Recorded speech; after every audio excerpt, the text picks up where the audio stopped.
first of all, good morning everyone, and thank you for sharing your morning with me. I want to thank Strategy as Practice Division for inviting me to this talk. I'm looking forward to it. And I'm going to be mentioning a number of my papers, so I want to thank my co-authors for giving me great people to work with to help me to do research. And a special thanks to Anne and Sarah who are going to comment. Maybe I shouldn't thank them first. I should go with things to say, but I figure this kind of occasion you're only going to say the nice stuff, so whatever. Anyway, thank you. There you go. What's the agenda this morning? I'm going to talk a little bit philosophically about what I think about rigorous and relevant research.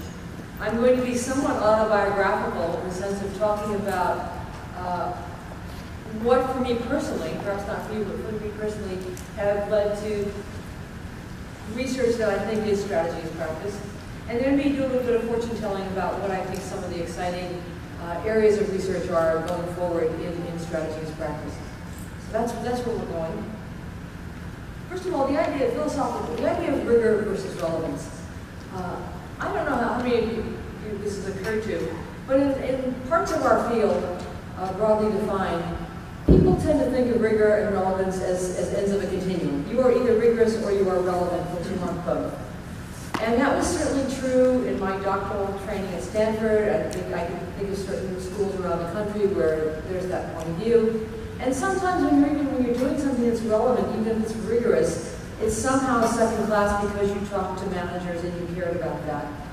And in contrast to that point of view of rigor and relevance or ends of a dimension, I think they're orthogonal. I think you can have rigorous research that says nothing to real managers, and I think you have relevant research that's kind of marginal from a rigor point of view.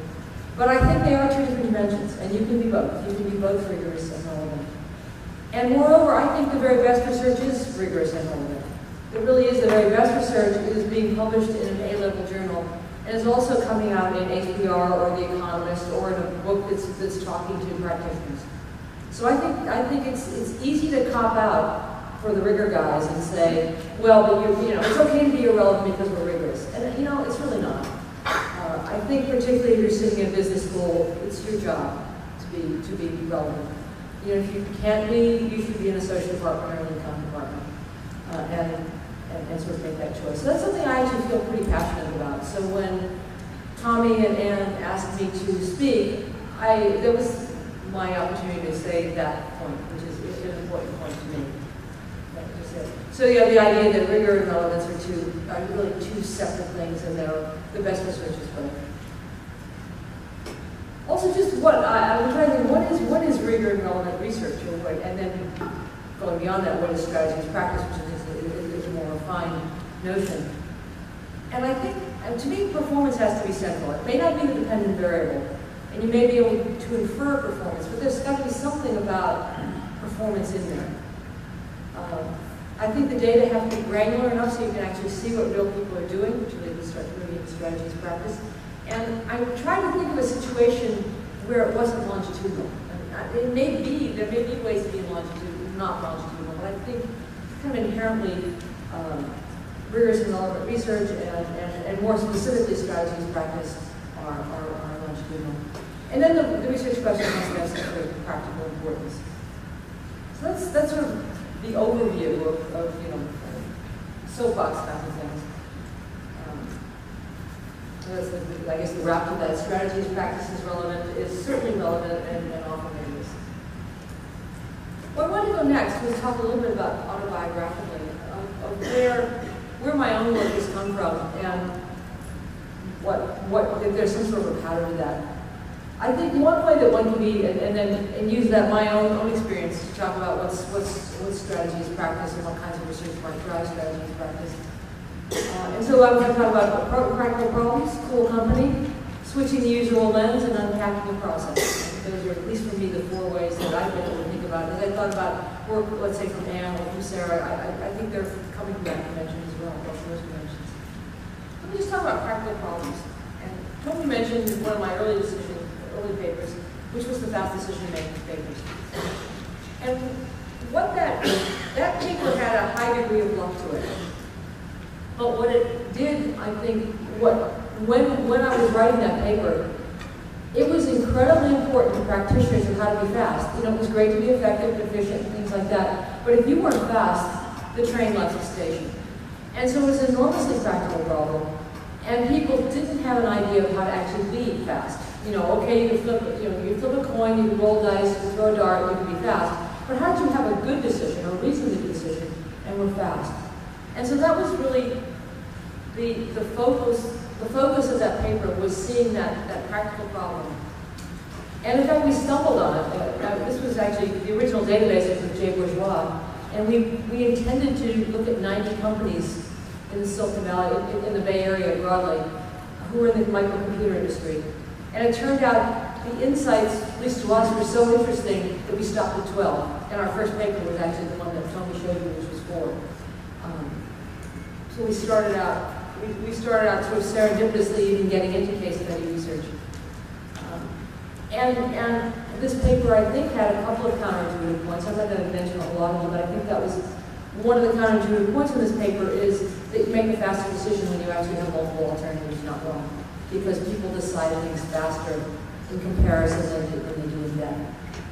So that was one paper where I think we were lucky and we saw the phenomenon, we talked to the executives, and it was just so blindingly clear this need was relevant. This is a more contemporary paper that I just thought I'd mention. It's with Jeff Martin, and it's called Rewiring Cross-Business Unit Collaboration, and there's more to the title. But this paper very much came from the practical problem. Both Jeff and I knew from our work with companies, or in Jeff's case, being in companies, that cross-business synergy was very hard for managers to get their arms around.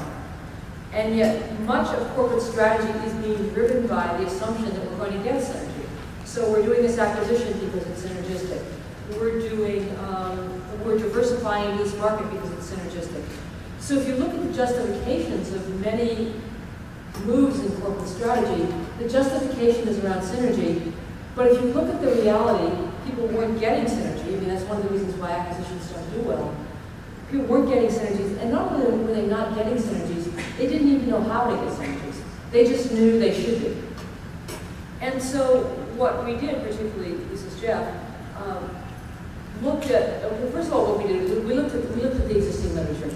It was primarily around transaction costs, and it was primarily around CEOs and corporate executives have the broad purview and the incentives, and they're the ones who should drive corporate collaboration. But if you looked at the empirical results of those studies, they were pretty sketchy. The measures were not so good, the results were pretty low statistical power, and it sort of didn't give you a lot of comfort that that theory was really matching the data that was even in the studies. So what Jeff did in particular was, both of us did, but Jeff did most of the work, looked at 6 companies in the software industry. Software, we may not have thought about this, but there are actually a lot of opportunities for cross-business synergy around bundling, around use of code. There's just lots of things you can do in software. So we looked at multi-business software companies, 6 of them. And each one, we looked at a collaboration that the executive said was a good collaboration and an executive collaboration that the executive said was a poor collaboration. And what's interesting about that design is we're controlling for the people, because it's always the same people collaborating. And sometimes they do it well, and sometimes they do it poorly. And they can tell you which ones are good and bad, but they can't tell you why. Which was also interesting, because I don't think managers have the time to reflect what we do. And what we found in that study, I don't know what we're reading it, but it was pretty much a different point than what the literature said. That the best collaborations were not coming from CEOs. The worst collaborations were coming from CEOs. And because they were coming from CEOs, it drove a process that was largely dysfunctional. Well, if the boss wants it, we better do it, but we really don't. It's kind of like when your dean says, you know, the strategy of the OB group should be collaborating with finance. You're like, oh, yeah, right, you know. Let's do something. Let's put somebody marginal on that project and let's go do what we really do. And that was what these companies were saying. And so the really best collaborations were coming from the business units themselves realizing that together we could accomplish something we couldn't do alone. They are then more careful about what they choose as a collaboration, so they do more experimentation, and what's driven from the top. They do more negotiating, and then at the end of the day, they put their best people on the project and set it off and give the kind of resources it needs. And so it was like a completely different view from this CEO knows all, you gotta watch those bad boy GMs. It was much more around, it's actually coming from GMs. And by the way, not general managers who are Boy Scouts and Girl Scouts in the sense of, gee, I really want to be pals with them. It was about self-interest. This was a project where I got something and you got something. And otherwise it wasn't worth our time. And so that was, I think, I thought a pretty interesting study that really got at a problem that executives do not know how to solve. And I'll just mention this is another, one last important practical problem, and I won't say too much about this, but this was the problem of in many, particularly in many technology industries, but perhaps others as well. Lots of what you have to do in terms of R&D and innovation is actually going across companies. And yet again, what's the percentage of failed alliances? I'm not sure, but it's I think reasonably high. And so we felt cross-business collaboration is a business reality for a company like a Microsoft or an SAP or Hewlett Packard or Cisco or Intel or kind of any of them. I know the big tech world, but Johnson & Johnson in less tech world. Cross-business collaboration is essential for what you do, and yet the research that we have is primarily focused on antecedent conditions. So we know that alliances work better if you have alliance experience. Alliances work better if you are relatively equal-sized power partners. Alliances work better if you have an alliance function. So we know a number of the antecedent conditions, but we don't know when you actually get into the collaboration how to make it work. And so what, in this case, Jason primarily did, but I think both of us, but certainly Jason who was driving this. We picked companies and alliances where, from the antecedent conditions, these should all be winners. Savvy companies, done it a million times, have an alliance function, all that kind of thing. And we looked at some of their alliances that were good and some bad. Some of them even the same partners, where they worked well and poorly. And by working well, I think that a particularly good dependent variable. We looked at, was the outcome of the R&D collaboration? Did it have patents? Did it have products? Did it have products that had meaningful business success? Were people's comments about the alliance good or bad? And this was fantastic, or what a waste of time this was. So we had a really, really tight dependent variable measure. And what we found, just to say briefly, was we thought that some sort of consensual kind of relationship would be best going into this. And in fact, that's actually not true. What we found really in the big headlining point was in the title, that the key to the great alliances was rotating leadership. So Sarah works on it for a while, she flips it over to Anne. Anne works on it for a while, she flips it over to Sarah. And what that did was when it was your turn, you ran it, and you had people from the other team, the other company on your team, you were taking the direction. And that worked for the second party because they knew they had their turn, which they then took it to another place. So what that did was it motivated the players. It also made, if you think from a search point of view, it was actually pretty clever from a search point of view because you got a breadth of search because you had the two companies searching. But whenever somebody had the ball, they were going down a deep path in their own world. Plus, it was also keeping the freshness in the project so that you could change out the people as you got further along in the innovation. In contrast, what happened to the two other leadership styles, one of which was dominating the collaboration, and the other was being consensual. If it was dominance, it was fairly clear what was happening. Is after a while, you really just get tired of. Sarah gets tired of telling her what to do all the time, and she kind of checks out. That was pretty obvious. The consensual was more difficult to see why that would falter. And what happened was it was people trying to find the middle ground. It was taking a lot of time. Other people in the companies were looking and saying, I don't think I want to be there. It's too many meetings, not enough getting things done. We'd compromise in the middle and nobody would really be happy. And so the consensus, I think, was a surprise that didn't really work very well.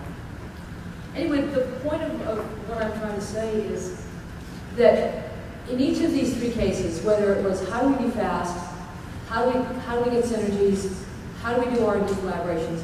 They were problems that real managers didn't know how to understand, didn't know how to cope with, and that when we looked at the literature, it wasn't really telling us the answer. So in the case of alliance literature, it was telling us the antecedent conditions, but it wasn't telling us the process. In the case of cross-business synergies, it was telling us a fantasy of how CEOs are doing one thing and other people are doing another that didn't seem plausible because we knew CEOs were busy people, and it didn't seem plausible because the empirics didn't work.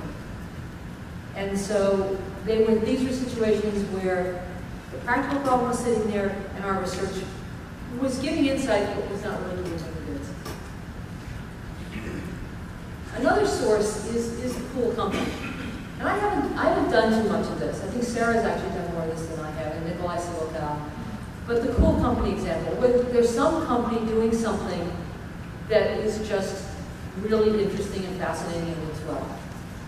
And so this was a study that, actually there are several papers, right, and it's pretty good in the AJ, but that Charlie Gelnick and I did. And the cool company aspect of this was this particular company had been the leading global technology-based company for 20, maybe even 30 years, for a long time. And it's very hard in the tech sector to stay on top for that long, and they were on top that long. And what were they doing?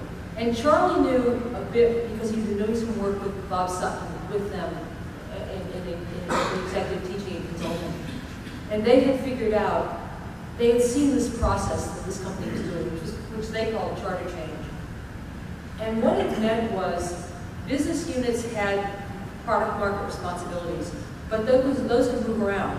And so what they were essentially doing was they were adding divisions, changing divisions, they were adding businesses, ending businesses, combining them, splitting. And so they were moving around their mix of product market opportunities. And every quarter, the executives in this company, the senior executives, would meet and they would plot what are the product market opportunities and where do we have businesses. And they'd look at whether the businesses were getting too big, which said to them, we need to split it. Whether there were overlaps, and they said, we need to divide that. And whether there were gaps, and that was where we had to fill. And so that was a really cool process. And I'm not sure there was another case to look at that. So here's the cool company example. What's this cool company doing? And that's what we did. And so this was actually Charlie's dissertation. And so we have a couple of papers where it's how they add businesses and how they take them away. And then we did some multiple cases with inside that company, but it was fundamentally about this company. And the story ends, with some pretty interesting processes, that there's a particular level of management where they are the ones who are crafting that moving around. And that the process was an interesting process that balanced economic factors, like we need to have the best business in this sector, with social factors, like if we take your business away from you, we give you a social safety net where you can still do well in the company. You aren't just permanently in the penalty box.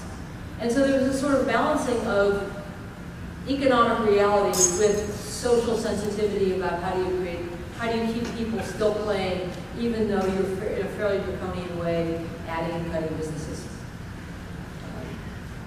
This paper, and I'm going to the next paper I'm going to talk about what it's like, this isn't explicitly a normative paper.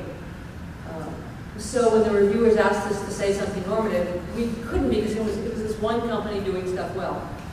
So we tried to stretch it, but essentially our argument was, this is a good company, they're doing this well, we don't know if this is normative or not, but it sure looks like it. And so that's about as far as we could go. But I think it was compelling that this was such an extraordinary company that there was something to say.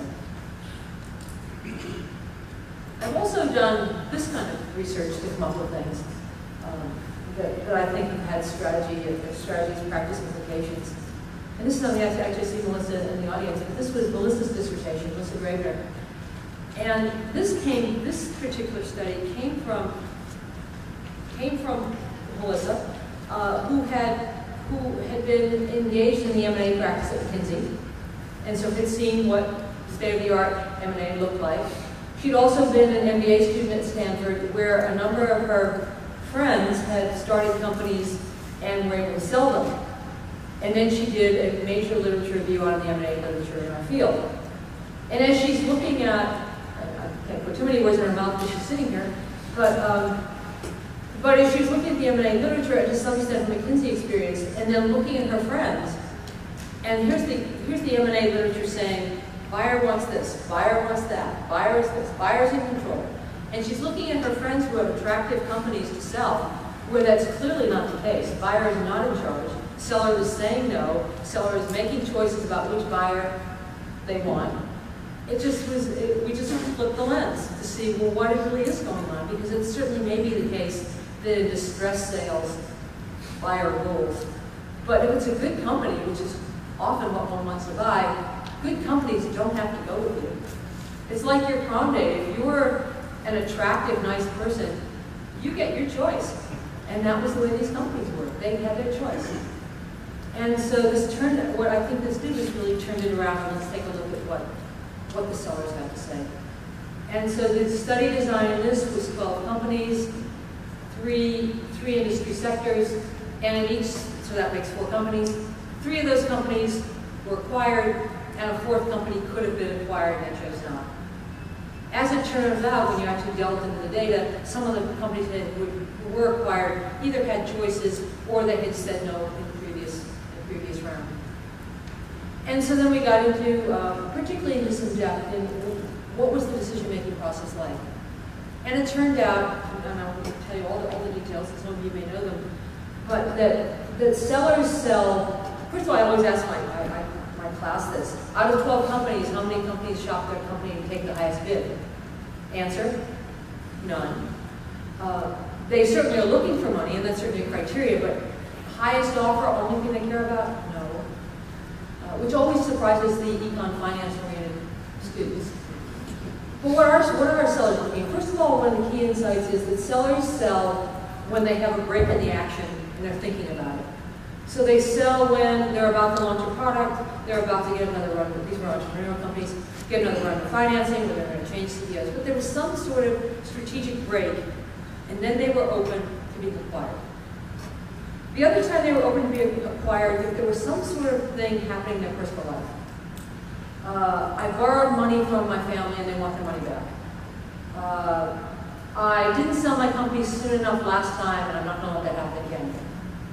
Or my all-time favorite is, we had to move our company from California to Texas. It was so hot that my dog died, it was time to sell.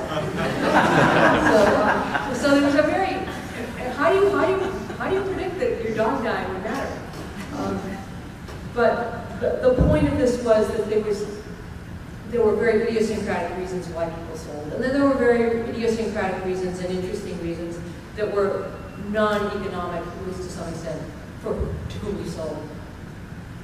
And so the point of my telling you this is that this is a study that took a topic like M&A that had been studied zillions of times, almost always from the buyer point of view, and turned it around, got some I think really outstanding granular data about what people's decision processes were from the buyer point of view, from the seller point of view, from investors, and came up with, I think, some new insights. The other paper I'll just bring up briefly on that one that I think is that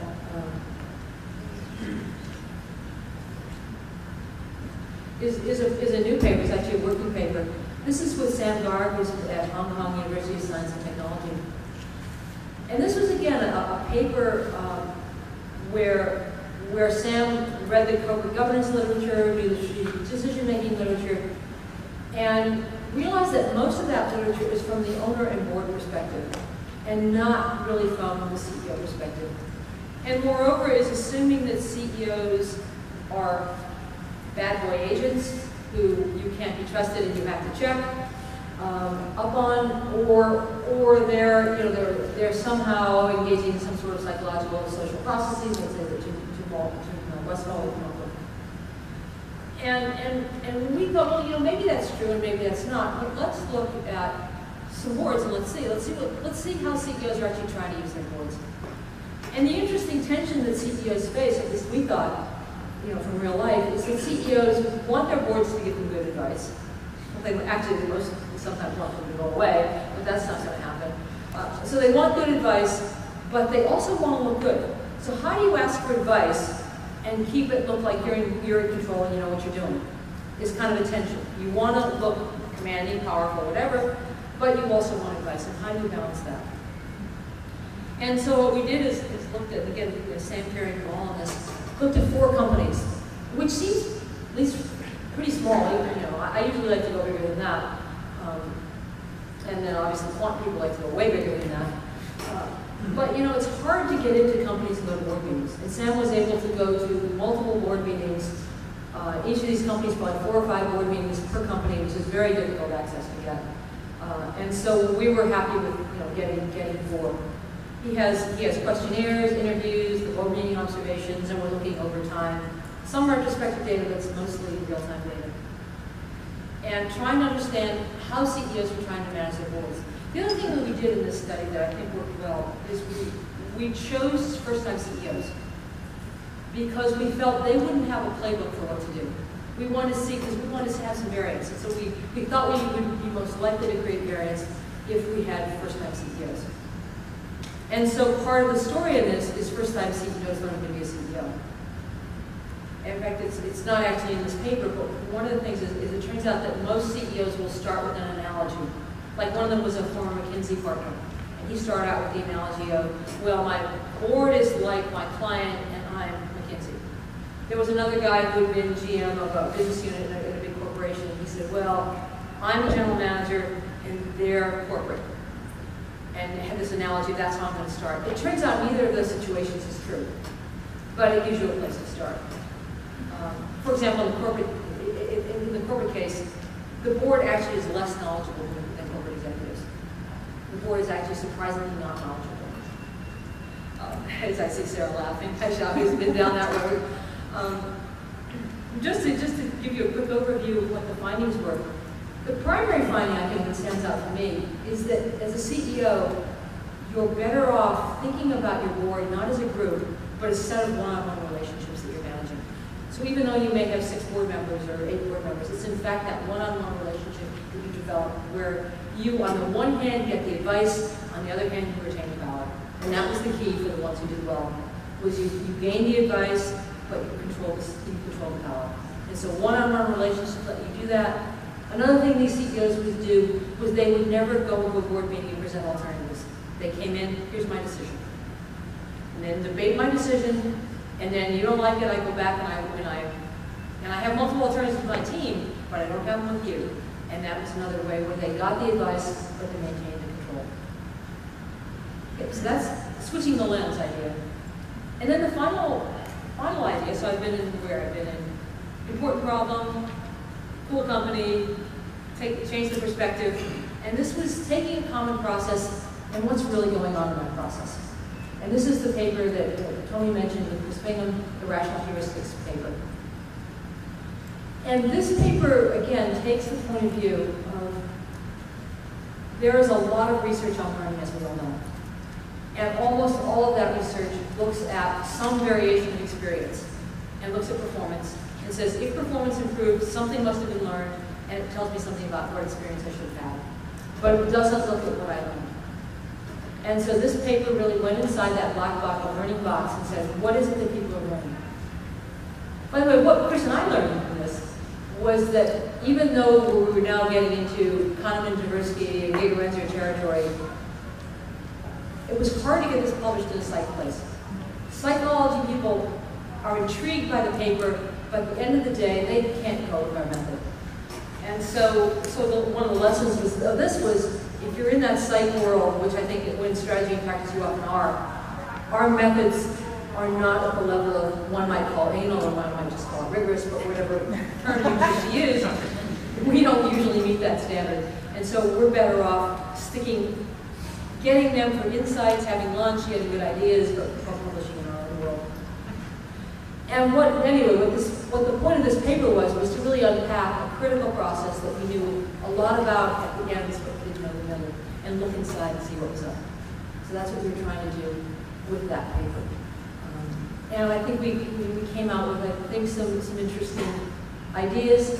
One thing, by the way, I didn't say is back in the past, like when I did fast decisions, and even when Melissa and I did the Solar Story, the field was more forgiving about coming in with, that's interesting, not just writing. And the field is now much more expecting you to be grounded in the current research. So for example, the paper with Sam is very much grounded in corporate governance and strategic decision making. The paper with Jason is very much grounded in network theory. So you do have to be grounding in the theories in a way that we didn't used to have to do. We used to just be able to start with school and move on. And we can't do that anymore. This paper starts very much with the routines literature, with the knowledge literature. As we develop propositions, we're very much tying into some places quantum heuristicks, some places cognitive psychology, some places Rigor insurance. This work, we're tying in to theories much more than we used to, both to set up the problem and to ground the results. And I think this paper, this is also a paper where, if you know my work, you knew that I was probably thinking I was going to find simple rules, which this paper is more like that than probably any other paper I've ever done. I thought I knew what I was going to find. But there were still surprises in the sense that we found that even, yes, we found that people learn heuristics, but we learned some really interesting things about the order. Some heuristics are easier and harder to learn. And we found some interesting things about heuristics change over time. How they start looking like the Kahneman Tversky world of pretty lousy heuristics to a much more strategic heuristics, small numbers. They keep small. In one sense, what people do over time if they pay attention is they keep honing those heuristics and they become more strategic and more varied in their abstraction. So we found something. Found something we thought we'd find. We also found some new ones. And so overall, I guess that the point was, these are at least where I found ways that I think I've been able to on the one hand, do research that gets published in top places and is pretty rigorous and pretty thoughtful, but on the other hand, is also speaking to managers and to real people in important ways, or at least I like to think in important ways. Now I want to just go ahead and now move to the future. A couple thoughts on methods for all of us.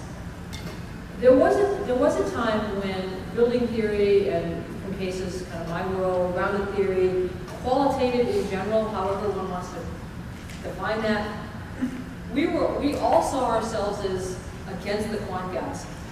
And so we all kind of, maybe I didn't, like I was a reviewer on Jane Dutton's award-winning AMJ paper, and it wasn't the way I would have done a case, but it was a cool paper, and Jane and I were on the qualitative team.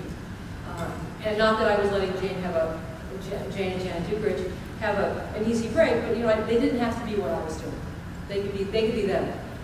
And I think to some extent gotten away from that. And I think we all have to step back and say, the people we really have to convince are those crazy endogeneity quant people, and not our fellow travelers in strategy as practice. So I think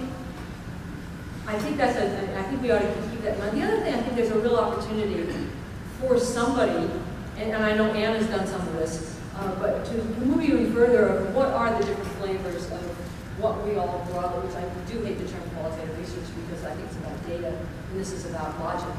But what we're all doing and when one would want to be interpretivist and when one wanted to be positivist and when one would want multiple cases and not. Someone who could really pull that together so we'd have a little bit more of a guidebook of what made sense when. The other point I just want to make is I'm not sure what the method is, but it somehow feels like there ought to be, and maybe I'm just like not reading enough, and I don't know what they are. But the cases and the interviews and the qualitative in general, is there something else we could be doing? And I'm guessing that other people are finding those things, and I'm just not reading enough. But something about maybe going beyond just the kind of qualitative, casey kinds of things we've done. The other thing is topics. I actually probably should reverse this order, but I don't know how many people are tired of dynamic capabilities. When Jeff Martin and I wrote that paper, I don't know how many years ago, we were already tired of dynamic capabilities. It was all right already, let's go in and talk about real companies doing real things. I think that's still true. I think you don't need one more real theory paper. What we really need is strategy as practice people going into real companies and unwinding an acquisition process, unwinding the alliance process, unwinding strategic decision-making in general. But so instead of talking about dynamic capabilities in some sort of abstract way, let's see real companies doing real things. And then finally, I think one of the most exciting topic areas is actually power and politics. Anybody who's in any kind of an organization that's bigger than 2 knows about power and politics. And yet, there is, I mean, Sarah's done some interesting things, but there aren't a lot of other people who've really jumped into power and politics. And that is so important in what happens in organizations. From a good point of view and a bad point of view, I think Jeff Pfeffer does a nice job of pointing out power in politics is a reality because people have different goals. And you have to deal with power in politics. It's not like only sleazy people do power in politics. No. To get things done, you need power in politics. And I think we just don't know much of anything. So I think that's one of, in my mind, one of the big opportunities in power in politics.